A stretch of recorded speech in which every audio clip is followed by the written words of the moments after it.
Welcome back, fellow heretics, to Fireballs and Heresy. This week we introduce Vinchenzo Spiderbrand and see how he gets out of the trouble he finds himself in. This is Animal I Have Become.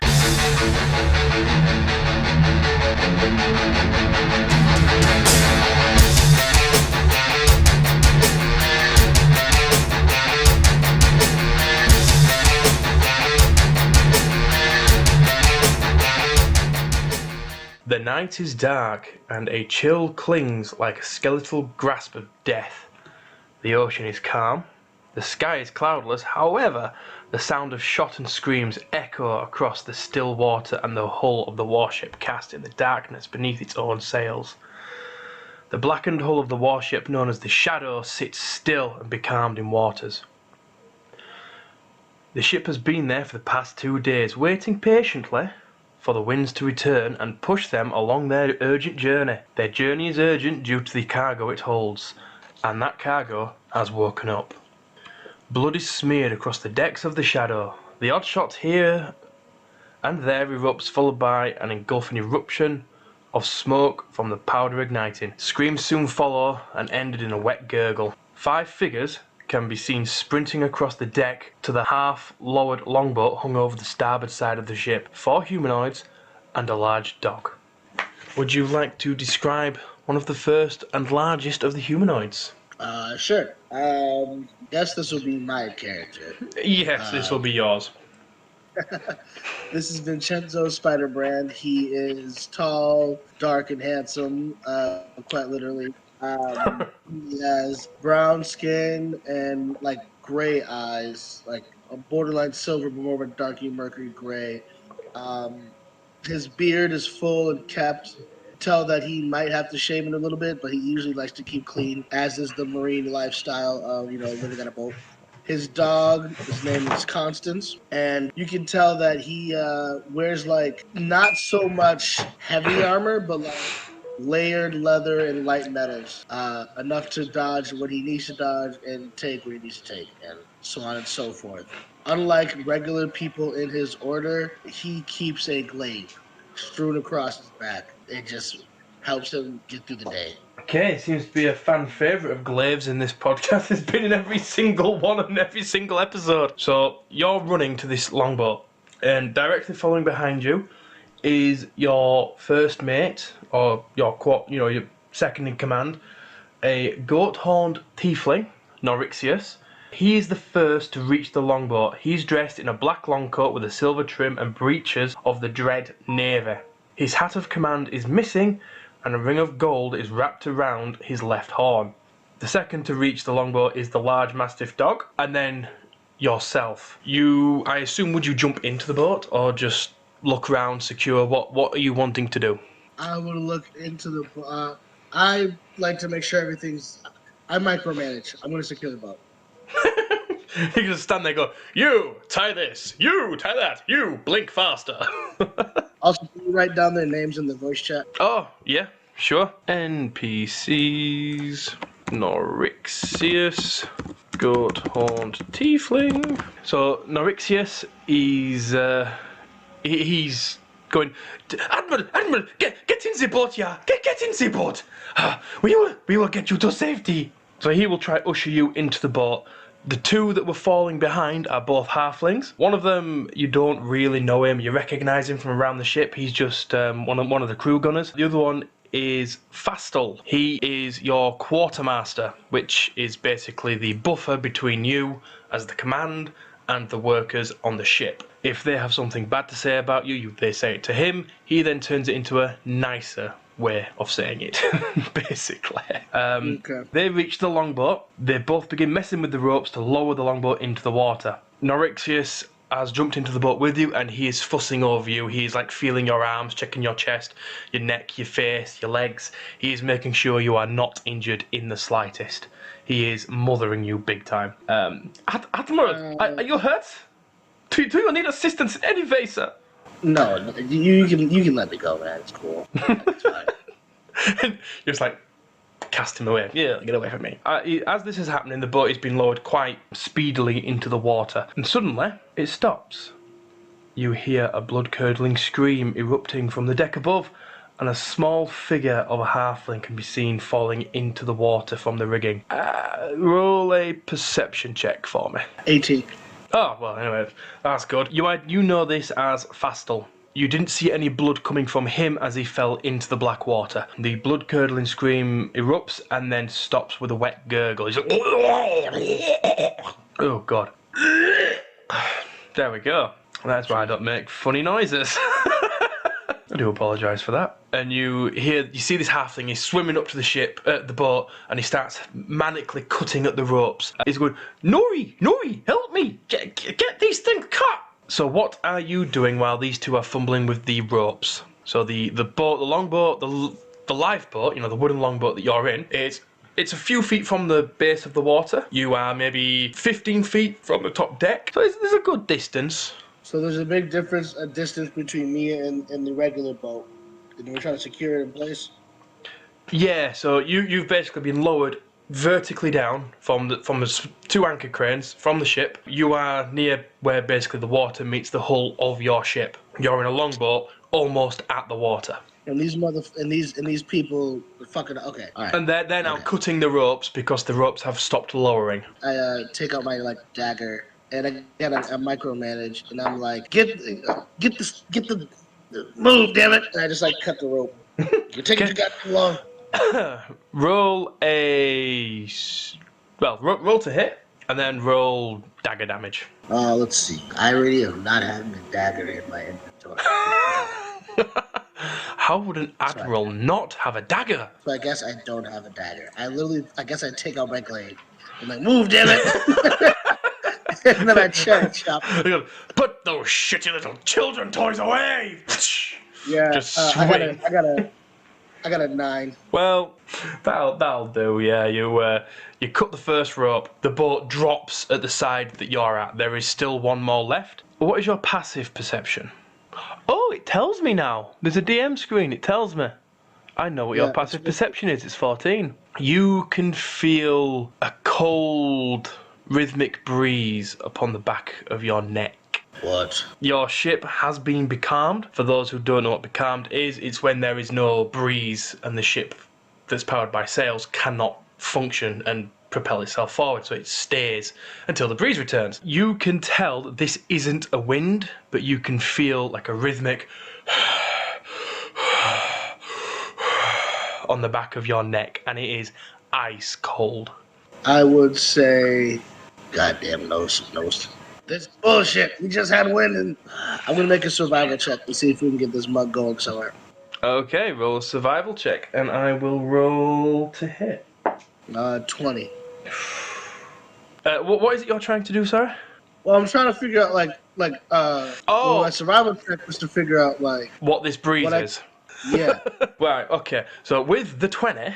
As soon as you feel it, you know it's not right. You know this is unnatural, but it doesn't feel like the breeze. The breeze swirls around you. It kisses your neck. It engulfs you. This is like a surgeon's scalpel. It is touching just the back of your neck. You cannot feel it on your face, your hands, your feet.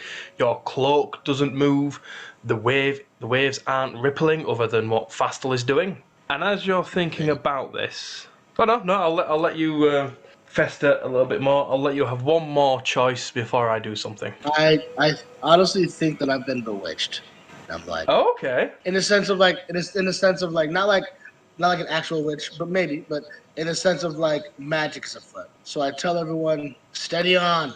We got unnatural winds today. Not man your stations, but get ready. Stay alert, you dumb motherfuckers. So this clawed, pale, bloodied hand comes around to grasp your neck with its sharpened talons for fingernails, and it rolls a 14 to hit. Wait, it misses. You got a 15. Woo, shit! So it over-excitedly tries to grasp your neck, and as soon as it touches, it grabs, and it just happens to grab hold of your beard, completely missing the attack. Nori will go, Admiral, get down! And he will fire his musket, which misses, but it's enough to erupt the area in smoke. in the fog, so it's discolored. But as you look up to where the hand came from, you see a long, dark, skeletal figure, the skin almost clinging to the bones and muscle. It has held itself upside down on the rope, so its head is the closest to you and its feet is the furthest away, and it is leering at you, licking its blood-soaked lips. Vaya con Dios, motherfucker. And I point, and I guess I'm gonna have do I get initiative? What are we doing today? We are not doing initiative right now, mainly because I do not have the character sheets. That's fine. But it is really close to you. It is within, 5 feet from you. It is right up in your grill. You can attack. You can do whatever you like. I'm going to try to hit it. Okay, you roll to hit. 13. 13? Yeah. That does not hit. Okay. I get my glaive out and I try to shove him, and I kind of don't do much, and then I try to use my bonus action polearm master, and I'm gonna try to backhand him in the face. Well, after that first swing to hit, roll a 6-sided die for me, please. Okay, 4. Ooh. So as you swing, you miss him, but you hit the other rope. And you cut it, severing the longbow from the ropes, and it just falls straight down, the 3 or 4 feet that it was elevated from the sea. Instantly, Nori and Fastel begin rowing as fast as they can, like the devil herself was at their backs. And as you are very quickly and hastily taken away from this thing, you see this thing just leering at you, maliciously smiling and licking its lips, and you hear it shout, Admiral Spiderbrand, the bell soon tolls for thee, and I shall be your reaper. And it will turn and very almost spider-like just vault itself up straight over the deck of the ship, and then you'll hear more gunshots fired and more screams going into the distance. And I look at it and I go, how the fuck does it know my name? Fastel will, as they're rowing, Fastel and Nori will share a look together, and Fastel will, pardon me, your Admiralness, sir, but haven't it came out of the box, as it in the hull? What was it doing there? Please, for the love of God, don't tell me that was the motherfucking cargo. Well, I hope not. Give me the manifest. I grab the manifest and I read it. No garlic, salt. Son of a bitch! 1 coffin with unnatural creature. Tick. I thought when you said we got coffin, I thought you meant you were having allergies. God damn it. I will from now on take you all literally. Is everyone okay?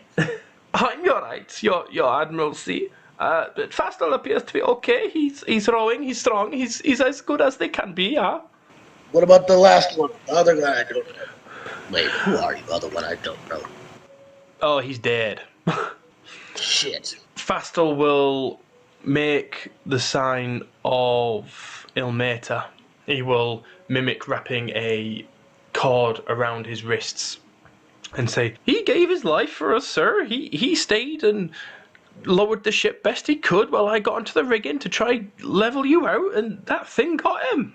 I don't want to be telling tales out of school, but just remember that motherfucker called me by name. So, just so we're clear, let's give him a proper sea burial. Well, I mean, his body is on the ship still, along with the 380 other crew. Right, I go, I'm kind of freaked out, guys, because this creature knew me by name. Like I've never met it before. And yet, here we are type shit. So I'm kind of scared. And I need that to be, easily recognizable by you all.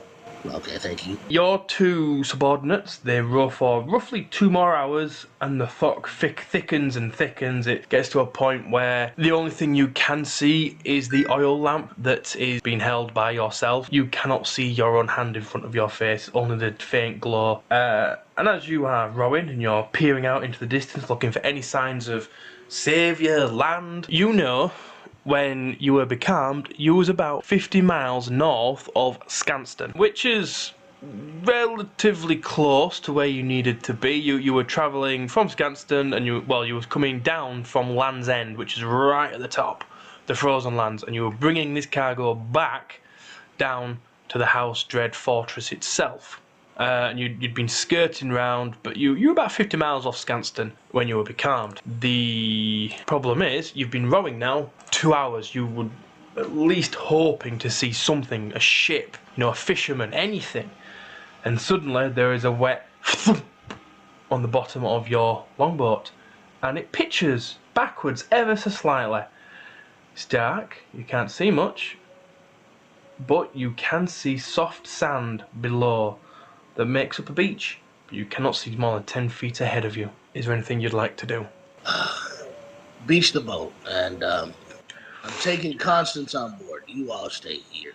Okay, the second, with the rate that they were rowing and the slantness, it's not just a sudden beach, it's, you've managed to propel the boat a good 5 feet onto the sand itself, but the second you put your foot onto the beach, lanterns can be seen in the distance.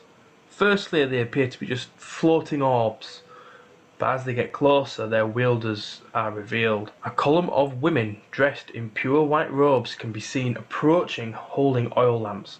As they approach closer, the fog appears to thin out and disappear. They get closer to the longboat, to yourselves. They do not appear to be hostile. I would say, greetings.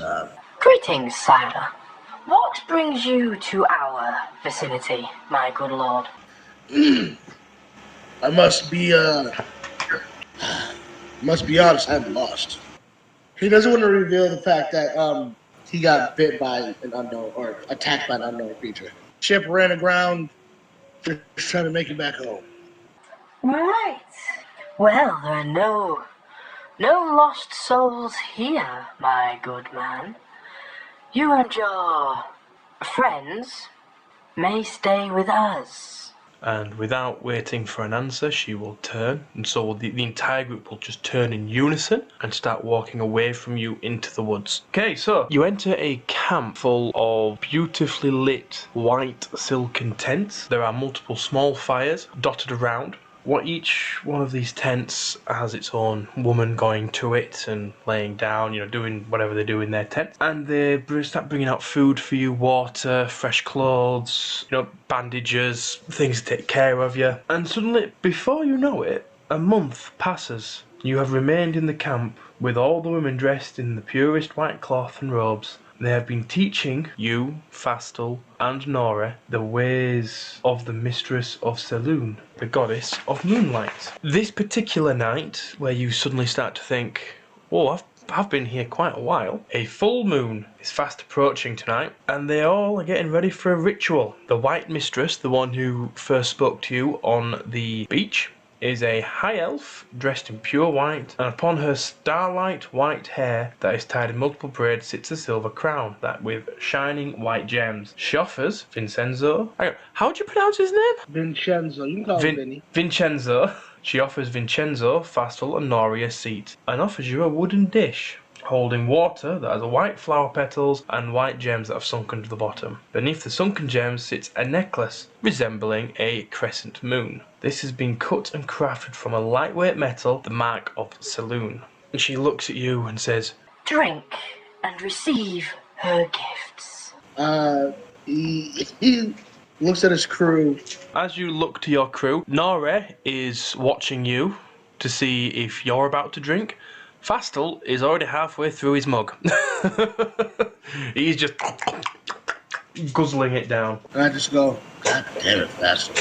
Why ain't it as fast, huh? Okay, my drink. As you drink, the necklace becomes more and more irresistible, more and more enchanting. Roll a intelligence save for me, please. I will roll one for Fastal and Nora. Ooh, Dirty. How much? Dirty 20. Oh, dirty 20. Well, Fastal and Nora failed. When they finish their bowls, they put the necklace over their heads just instantly. You feel a want to put the necklace on your head, but you resist the urge for now. I just look at it and I go, I don't know. Maybe next time. If you accept Mistress Selûne's gifts, you will be able to take vengeance on the things that were taken from you. Lights a little more before I start ingesting God juice in my body. Very well. You will accept her gifts in your own time. I just want to know what's going on. I think that was like the worst thing in the world, The thing that was on your ship is one of the worst things in this world. It is a creature of darkness. Now, although we do worship the darkness, we worship the pureness of light in the darkness.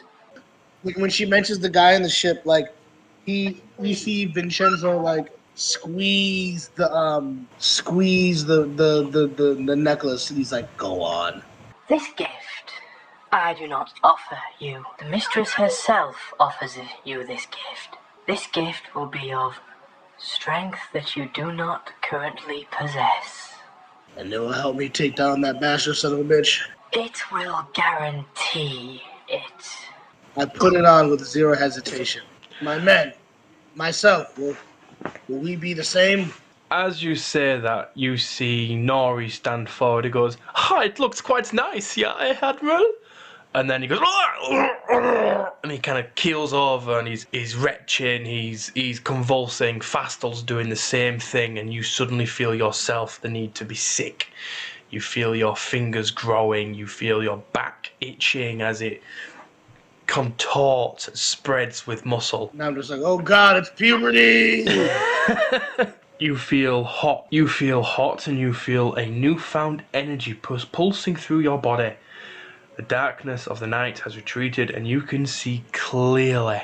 And you can sense that your smell has increased massively. And you can smell something quite close, something evil. Will you follow the scent? I think he almost does it like instinctually, like in a trance. Roll initiative, please. Oh, damn. 19. 19, lovely, that's a good. Just add these fellas to the combat tracker. That's a 5. And I'm deleting you because I don't like you. So, you feel yourself, you don't feel like you are running yourself, you just feel like you are floating through the grass, the trees, the rocks. Like, you're just flying, you're not the one that's running, you're just seeing it through somebody else's eyes. You are charging through an unkept long grass and trees, getting faster and faster until you reach a wolf in the woods. This is just a simple grey wolf. It's just out looking for something to eat, but it sees you and you startle it. It bares its fangs and is ready to attack. As you rolled first in initiative, what would you do? I am Admiral. I am Captain. I'm gonna animal handle this motherfucker down. Okay, does this require vocal traits? No, this is more like calming down a spooked animal or getting into animals' intentions. I'm just gonna use wisdom check and be like, yo, back the fuck up. Okay. I don't want to. I mean, clearly murder is the easiest way to do it. But I'm just like, what if we don't murder? Okay. How will you try and calm this creature? Either calm or intimidate. I bare my fangs at it, like I bare there's like a something in his eyes, and then I just like make myself really big and intimidating. Okay. Roll animal handling check then, please. Yeah, 22. Ooh, that is 20 more than what it got. And then I'm used to training dogs. I have constants. I have a mastiff. So like The mastiff is not with you. No. Oh. I'm just used to training. I'm used to like training like canines. So I'm like, either you get down or you lay down, bitch. Would you? I mean, Vincenzo wouldn't understand what's happened to him. Do you feel he would try to at least talk, like command, or would he just make himself as big and beastly as possible? I think he tries to say like flee or some shit. Walk away. So as he attempts to say flee, you hear this, "Oh!" And in the distance, you are answered by 2 more. "Oh!" The wolf that was baring its teeth at you whimpers and bolts into the woods. It attempts to flee. What will you do? I let it. Okay. Who the fuck were those other two? As it runs, you gain its scent. You know this is not the scent that you were chasing. You can tell that it is coming from straight ahead, away from where the wolf was. Do you want to continue? Yeah. Okay. You feel yourself charging once more, faster and faster. You can feel yourself getting more eager, more hyped up, more ready to kill this true evil. And then you see the white tail of another fox, a white tail of another wolf. But this one is 3 times the size. This one you recognise is a dire wolf. It looks at you and it bares its fangs. And it looks ready to attack. I'm gonna reach for my glaive. Is it there? No. So I reach for my glaive and I go, oh, what the fuck? And can I look at my hands? You can look at your hands, but as you reach for your glaive and it's not there and you go, what the fuck? You're like, I don't, I'm like, wait a minute. So I look at my hands. They are, I'm assuming, wolf-like and clawed. They are wolf-like and clawed with elongated fingers. And I'm like, that's life. And I'm going to attack the dire wolf. Okay, so the initiative has been rolled. You get first strike. Because you've caught it unawares, it's bared its teeth. Okay, so I'm going to use the werewolf stats. Let's see, let's go over to extras. I'm going to, I guess, multi-attack, so we're gonna bite it. Okay. That's only a 12. I think that misses. That does miss. And then the second attack is going to be a claw. That was almost a nat 20. It was a 6. I'm not used to. Nope, I'm you like, are what? very off balance. You're used to throwing around like a 15, 18 stone body, but this is something like 20, 25 stone. Okay, do you only get your 2 attacks? Yeah, that's it. Okay, the wolf will try to bite with a 24 to hit Yeah, that fucking hits. with 9 piercing damage. Is any of this half because I'm a werewolf? No, but because you are a werewolf, you don't receive any more from the other stuff. You don't have to do a strength saving throw or anything like that. Right. So I'll take 9 damage, look extremely hurt, and go, ah, what the fuck? No! Oh shit! Yeah, you've only got 11 HP, haven't you? Yogo, it only has 1 attack. Okay, another 13. What the fuck? No, you didn't get you got 12 last time. 13 does hit. So it's going to be 8 damage on the bite. How would you see yourself killing this wolf? It'd be more like he bit into me, so I like put my hands into its jaw, spread his jaw open, lift him off the ground, and bite into his neck. And like, I just clench and clench and clench and clench until it stops whimpering. That's awesome. That is so dark. That is awesome. Stay out of my face. As you stand over this bloodied corpse of direwolf, you get a good scent from this thing, and it is not what you were after. This was just in the way. Will you follow the scent? After a short rest, because I have to lick my wounds literally. Okay, yeah. Do your short rest. Whilst you are licking your wounds by the river, where you've killed this wolf, you do see various nocturnal wildlife, minks, otters, ferrets, hedgehogs, foxes pottering by. Those that see you look on with concern before backing away into the distance. But the smell that you have been following, you know this as Vinchenzo. You know this smell is honeycomb and gooseberries. It's a very distinct smell, but beneath it you can smell the undeath of something unholy. So as you follow the scent, you can see grass and trees whiz past, a dirt mound, and then you see a cluster of white tents of a camp. You see a fire as you run past it faster than you ever thought possible. This you identify as the camp of the women in the white robes. But the smell doesn't stop here, it continues through. You feel like you've almost done full circle. You've gone out and then followed it back in. You're not too sure why, because I didn't realise that I had bad writing. You know that what you are seeking is unholy. You follow it running faster and faster. The trees become a blur, and you can see the deep blue canvas of a singular tent between two redwood oak trees. The smell is so overpowering, your jowls are dripping with saliva. You can feel yourself growling deeply. And then suddenly, you can see inside the light of the blue canvas tent a shadow, a slender shadow of a woman. And then suddenly, the door of the canvas just flickers, it flutters, it's pushed aside, and you can see a figure moving faster, almost faster than what your eyes can see. But you see it, and you know you must kill it. You know that its blood must run. This creature has come to you, and it is trying to give a surprise attack. But I would like you to make a perception check, please. You see this thing coming. You see a woman dressed in beautiful ornate robes. They are blues, golds, reds. But she's moving so fast, so elegantly, but you still somehow manage to see her, and her attack does not surprise you. So, you're top of the round. What will you do?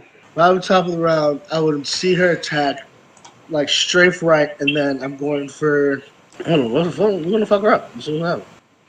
Sorry, I just heard a lot of American there. I have no idea what you just said. We're gonna fuck her up. You know? Oh, you're gonna fuck her up. Lovely. Okay, roll to hit. Natural one.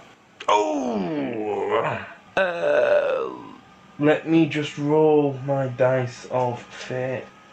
Okay. As you go to attack, you stumble and you hit a tree.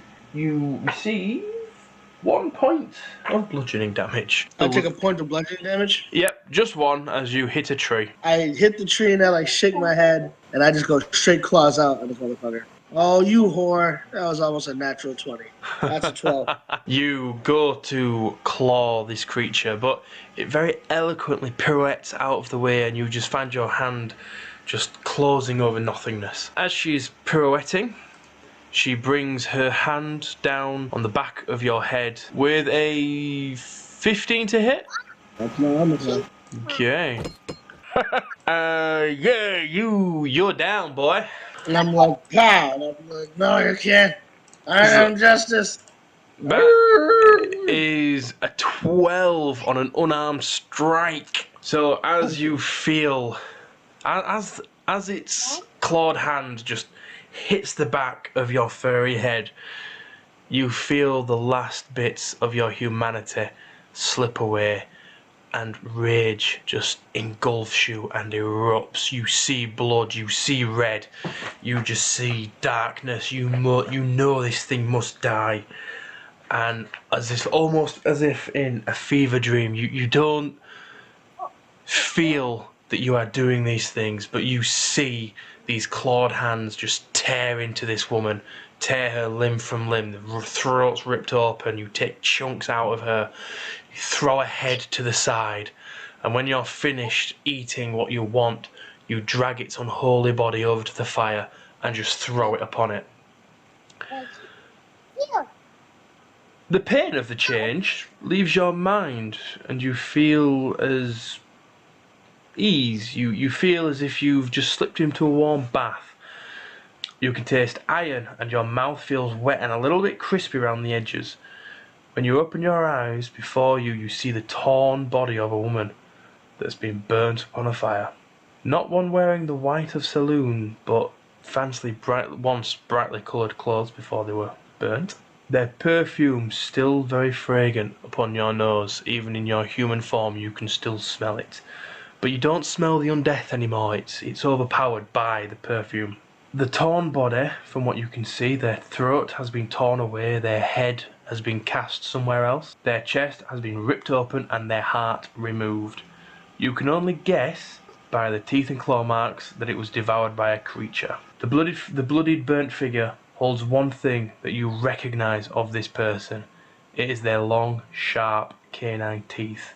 Teeth made to kill and consume blood in the most unholiest ways. You are instantly taken back to the malicious sneering of the creature upon your board. So you are basically sat naked in this little camp with a dead, burnt body, covered in blood. what would you like to do? Well, I spit out the blood because it feels like basic training. Like, you get punched in the mouth. Oh, yeah. And I kind of look around for any of the Selenite women. As you look around first, you don't see anybody, but very quickly you do hear footsteps approaching. Behind you is the White Mistress, the old high elf. She approaches you with a smile and she says, Rise, champion. You are ready to cleanse the world. Go forth to a small town called Jane in the northern regions of the great continent. There, and only there, you will meet a messenger who will give you hope in finding the one who tore through your crew. Only he will give you the right you need to seek your vengeance. And that is where we will end this week's episode. We hope you enjoyed it. Tune in next week for the final before episode, Magic at the Market, where we introduce Persira Flameborn.